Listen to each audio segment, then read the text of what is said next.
Good morning, ako si Coach Pablo. Ayan. So sa mga nahihirapan na mag-request ng payout dito sa Dragon X or Dragon X, ayan, ganito gawin natin. Ayan, kung may pulbul ka o kaya Polyon, so ganito gawin natin. Pero ito, nasa Dragon X tayo. Ayan. Pumunta tayo dun sa view contract sa baba. Ito, click natin yan.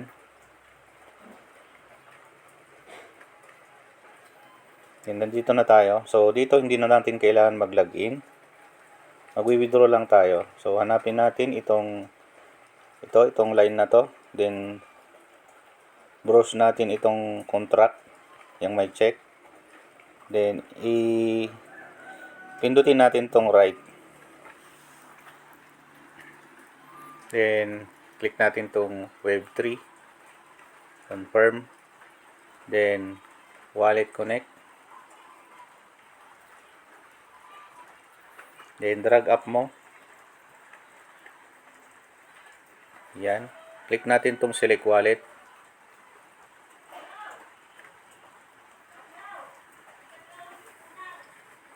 Then, itong saan na? Itong dragon.